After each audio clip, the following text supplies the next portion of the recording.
Yo, l'Omelema, j'espère que vous allez bien. Moi, je vais super bien. Et c'est parti pour le premier numéro de Tir à Blanc de l'année 2022. Mon négro, Jovia Soda, nous est dans la maison. Ouais, celui-là. Jovia, bien voilà. quoi. Tranquille, ça va En et toi? forme et tout. Ouais, ça T'as va. bien fêté? Ouais, bien fêté, bien en forme. Et on est là, quoi. Ouais, on s'est croisé au Odd Music Award. Oui, on s'est checké vite fait. C'était le combien? Le combien Le décembre, là? 23 ou le 22? Ouais, c'est le 23. C'était le 23, ouais. Tu étais à bout de chemise. Ouais, mais écoute, dedans et tout. Non, mais c'est normal. Il fallait se respecter parce que cette année, tu vois, c'était à l'hôtel de février. Ouais. Il fallait bien s'habiller également parce que c'était la fin de l'année, quoi. Ouais. Donc, c'est un mode, au fait. T'as bossé toute l'année, tu vois, le jour de la fête, peut-être, tu vois, le jour des récompenses, etc. Du coup, on était là bien habillés, tranquille, et ça s'est bien déroulé, voilà. Ok. Alors, sinon, tu souhaites quoi à nos abonnés? Bah, nos abonnés, moi, je souhaite d'abord la santé, tu vois, parce que la santé, elle est primordiale. Ouais. C'est la première des choses. Et ensuite, voilà, quoi, qu'ils réussissent dans leur projet, dans leur activité, etc. Parce que c'est la base. Ouais. Tu vois, il faut qu'on réussisse et que, voilà, quoi, on arrive à atteindre des objectifs qu'on s'est fixés. C'est le plus important, voilà. Donc, bonne et heureuse année à tous ceux qui nous suivront. Voilà. Santé surtout, c'est l'essentiel. Ouais. Le reste, on l'achètera. Ça, c'est Bouba qui l'a dit, hein? Ouais, c'est Bouba. Ouais. Il faut préciser que c'est Bouba qui l'a dit, frérot. C'est Bouba qui l'a dit, ouais. Je crois que c'était sur l'album Trône. Trône, c'est ça, non? Ouais, c'est sur l'album Trône. Ouais. Alors, Stade, bien quoi? Stade est derrière la caméra. Bonne année à toi. Ambassadeur 6 étoiles. Ok, alors aujourd'hui, on va faire le bilan de l'année 2021. Ah ouais, c'est normal. Et 2021, le bilan, c'est positif ou négatif? Bah, je crois que c'est plus ou moins. Je ne saurais dire si c'est positif ou négatif, mais je crois que c'est au milieu, tu vois. Parce que ça a été marqué par pas mal de choses, pas mal d'événements qui se sont déroulés et tout. Et bon, en bien comme en mal, tu vois, ça contribue également à l'évolution de la culture. Donc voilà quoi, c'est un peu ça. 2021, oui. Qu'est-ce qui t'a marqué? Les moments forts selon toi, les moments forts. Les moments forts de 2021. Eh merde, quelle question bizarre. Bon, déjà toi-même. Rappelle-moi vite fait. Les moments forts Qui t'ont marqué. Et ce qui m'a marqué, bah, c'est le coup de pompe que tu as reçu au concert de Cabas. Non, laisse tomber. Non, laisse tomber, on va pas en parler. Parce que, tu vois, ça c'est, je crois, c'est vers la fin de l'année. C'était en décembre. Ouais. Ça, c'était 19 décembre, tu vois, donc c'est presque à la fin. Là, moi, je parlais de tout ce qui t'ont marqué depuis janvier jusqu'à début décembre, mi-décembre. Voilà. Ouais, t'inquiète pas, Frollo, c'est pour te taquiner, tu vois. Ouais, t'inquiète. J'ai capté direct. Et voilà, je suis vraiment désolé pour ce qui t'est arrivé et tout. Alors, moi, ce qui m'a marqué dans l'année 2021, musicalement parlant, c'est la collaboration Chad-Setlo. Ouais. C'est vrai que ça a fait fort quand même. Ouais. Je crois que ça a fini meilleur tube de l'année. Ouais, voilà. Ça a fini meilleur tube de l'année au All Music Awards. Ouais. Donc c'est ça. Mais le truc aussi, je me demande, tu vois, souvent les artistes qui sont en développement, comme Chad par exemple, tu vois, qui font des features avec des artistes guests et un peu déjà développés et tout. Souvent, quand ils font un feat, le feat le place à un niveau tellement hype que après, on les attend tournant. Et aux prochaines sorties, ça risque des fois, tu vois, de ne pas satisfaire encore le niveau. Et là, carrément, l'artiste, il sombre, tu vois.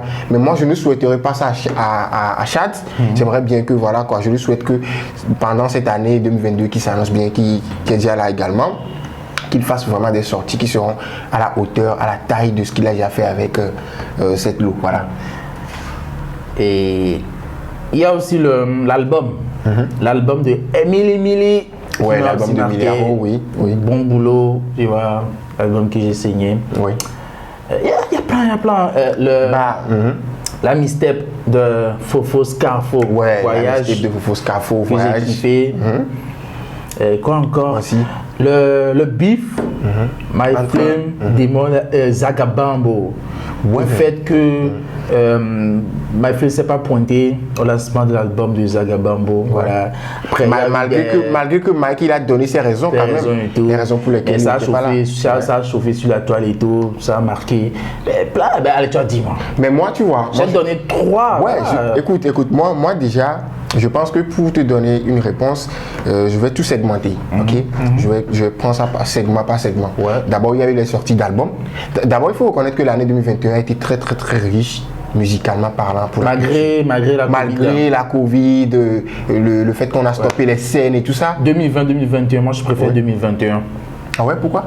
Ouais, 2020-2021, ouais, moi aussi. Il faut choisir, parce que là on sent une petite évolution, un petit démarrage. Relâchement. Voilà, les choses se sont démarrées. Du coup, déjà, moi je dirais dans l'année, il y a eu les sorties d'albums, tu vois, des collabs qui nous ont marqué, des clashs. Ouais, il y en a eu forcément, des clashs. Et voilà quoi, des évolutions personnelles. Tu vois, de ton côté, par exemple, il y a Chandel TV qui a évolué. Aujourd'hui, on a des micros alors qu'avant, tu vois, c'était la galère et tout, tu vois. Donc, il y a eu cette évolution et voilà quoi. Et puis, moi, par exemple, qui ai rejoint l'équipe de Chandel. Avant, je n'étais pas dans l'équipe de Chandel. Là, je les ai rejoints. Du coup, ça veut dire qu'il y a une petite évolution voilà, qui s'annonce comme ça. Donc, je pense que c'est un peu ça. Voilà. Et il y a aussi les Hot Music Awards. J'aimerais bien qu'on parle des Hot Music Awards. Il s'est passé beaucoup de choses autour de beaucoup de trucs. Voilà. Déjà, tu penses quoi de Zagabambo qui n'a rien reçu comme trophée? Bah tu vois, Zagabambo qui n'a rien reçu comme trophée, j'étais pas tellement étonné. Mais j'étais un peu étonné. Un peu, mais pas tellement. Je t'explique. Tu vois, normalement, bon, Zaga, c'est l'artiste togolais qui, à un moment donné, tout le monde adulait avant qu'il ne parte déjà en Côte d'Ivoire. Et après, ça marchait pour lui là-bas. On voyait Zaga qui passait sur Trace, etc. C'était une fierté pour nous que voilà, notre artiste togolais passait là-bas parce qu'en ce temps, il n'y avait pas assez d'artistes togolais qui passaient par Trace. Tu vois, même jusqu'à aujourd'hui, je ne crois pas qu'il y en a assez. Hein. Du coup, on n'a pas compris qu'est-ce qui s'est passé. Zaga, il a débarqué au Togo. Voilà, il a laissé tout ce qu'il faisait en Côte d'Ivoire, il a débarqué au Togo, il a annoncé son album, son concert qui devait avoir qu'on a annulé 2 fois de suite. Voilà, qu'on a annulé 2 fois de suite, tu vois. Après, il y a eu le lancement de son album et pour moi, je pense que Zaga après n'a pas défendu son album, tu vois. Alors que dans l'album, il y a des sons qui seraient normalement des tubes, quoi, qui seraient des hits et tout.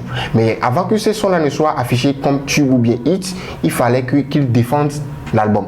C'est-à-dire en faisant la promo, voilà quoi, en mettant les gros moyens, etc.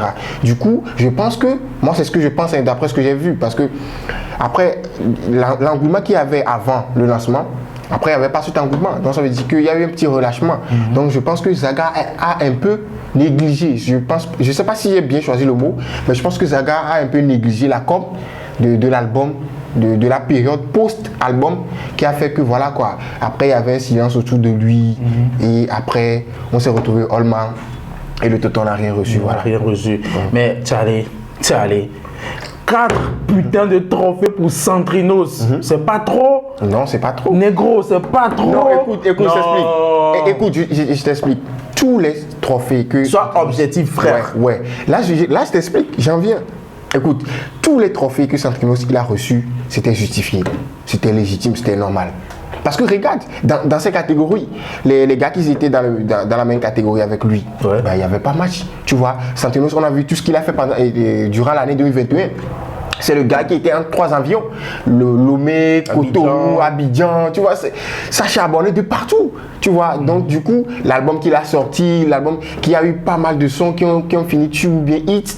Tu vois, quand tu prends l'album, il y a eu déjà combien de titres? Il y a eu déjà Kitibou qui a été déjà un hit que les gens kiffent jusqu'à aujourd'hui.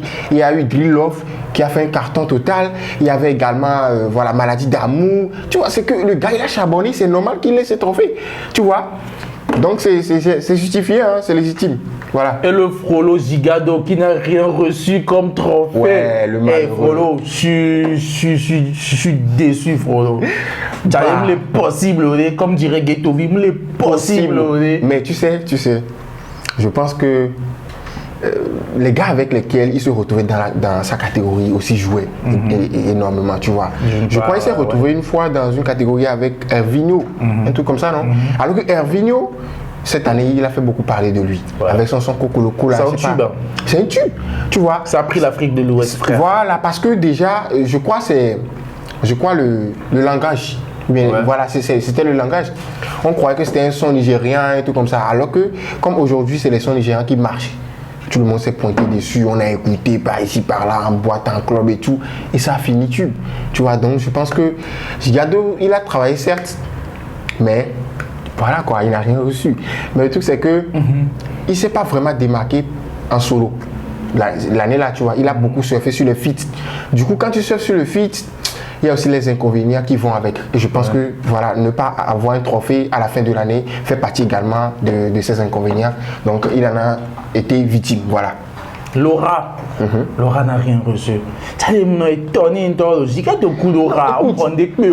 Ouais, Laura, artiste de l'année, artiste féminin de l'année. Elle est possible, Charlie. Tu vois, déjà quand. Attends, on donne le trophée à César parce qu'elle a sorti Queen là. Non, pas forcément. Pourquoi on a donné le trophée à César selon toi? Bon, écoute, je suis pas. Elle a sorti écoute, je suis pas le comité. Attends, je suis pas le comité ni un membre du. Voilà quoi, des. Consommateur, frère. Je suis consommateur, je suis également acteur. Et moi, ça n'engage que moi. Voilà, je fais mes analyses perso. Je suis consommateur et j'ai le droit de dire ce que je pense. Maintenant, je t'explique. Tu vois, déjà quand on dit artiste féminin, de base, à la base des bases. Quand on dit artiste féminin en même temps, on ne pense pas tout de suite à un artiste, à une fille qui fait du rap et tout. Tu vois, de base. On passe à quelqu'un qui fait de la pop urbaine, voilà quoi, du afrobeat, je sais pas, tu vois, la musique mainstream. On passe à ça directement. Tu vois, ça c'est un. Et ça, c'est ce qui n'a pas vraiment avantagé Laura. Parce qu'aujourd'hui, elle est la seule rappeuse. Tu vois, elle se retrouve, elle seule, dans un milieu archi misogyne, tu vois, un milieu où c'est occupé par que des gars et tout et tout. Donc, en tant que fille, pour se faire démarquer, c'est un peu difficile. Tu vois, c'est très très très difficile. Du coup, ça a joué sur elle. Et ensuite, il y a eu Senza qui a également travaillé cette année. Elle a beaucoup travaillé, ça il faut être d'accord. Hein. Le feat avec Zaga qui a été tube. Donc, tout ça, on l'a consommé, on l'a adopté. Après, elle a enchaîné avec l'autre là, et Venom, que tout le monde aime. Le son des gourmets. Tu vois, tout le monde aime cette chanson, tu vois. Que ce soit sur TikTok, sur les médias, en club et tout le monde aime. Du coup, ça fait que César, voilà, quand elle a émergé au high level. Après, je pense qu'il y a un problème avec Rachida Djibril ou bien. Je crois, non, en fait, je crois que le problème, c'était après les Allman. Parce que, selon ce que j'ai lu, en fait, quand elle remerciait ceux qui l'ont aidé. Elle a remercié que Zaga. Ouais, bon, il n'y a pas eu que Zaga, il y a eu Blue Diamond, il y a eu pas mal de gens. Mais tu sais, moi je pense que. Le nom de. Ouais, mais tu sais, moi je pense que c'est émotionnel. C'était émotionnel. Peut-être qu'elle a oublié. Voilà, peut-être qu'elle a oublié parce que l'émotion c'était incontrôlable pour elle. Du coup, elle a oublié, tu vois. Mais bon, après, sa manageuse, ou bien je sais pas comment dire. C'est ça, sa manageuse. Elle a aussi raison. Hein, ouais, c'est clair. Elle a aussi raison parce qu'elles ont fait les 400 coups ensemble. Du coup, elle a raison. Et voilà quoi. Donc, moi je pense que. Artiste féminin de l'année, Senza, elle mérite ça amplement. Parce que même bien avant les Allman, tout le monde tweetait, tout le monde postait comme quoi artiste masculin, des féminins plutôt de l'année, Senza. Ça revenait à chaque fois. Moi, je pensais à Laura. Moi, je pensais que c'est Laura qui allait décrocher ça. Mais bon, Laura, elle a fait combien de sorties dans l'année? C'est Togo qui gagne. Voilà, non, attends, elle a fait combien de sorties dans l'année? Je crois qu'elle a fait Mablo. Ensuite, elle a fait quoi aussi? C'est tout, hein? Je crois que c'est tout. Hein. Après, elle a fait aussi un freestyle drill. Et c'est tout. Ou bien? Après, elle a collaboré avec DJ King Kofi. Ouais. Ça, c'est le CFE. Elle a collaboré dessus. Après, elle a collaboré avec un gars des USA, je crois. Ouais. Tu vois. Mais il faut aussi voir comment ces projets ont été défendus. Tu vois, tout ça là, ça joue quoi. Mais quand même, Kabash n'est pas rentré à la maison les mains vides. Ouais. Moi, DJ Breezy a reçu le trophée de meilleur réalisateur et iJones qui a reçu meilleur beatmaker. Ça c'est mérité. Hein. C'est déjà bien. C'est mérité amplement et voilà quoi. Au moins quand les artistes ne rapportent pas, il y a les beatmakers et puis voilà quoi, le réalisateur qui rapporte. Donc de toute façon, Kabash il s'en est sorti victorieux. Alors, révélation de l'année 2021.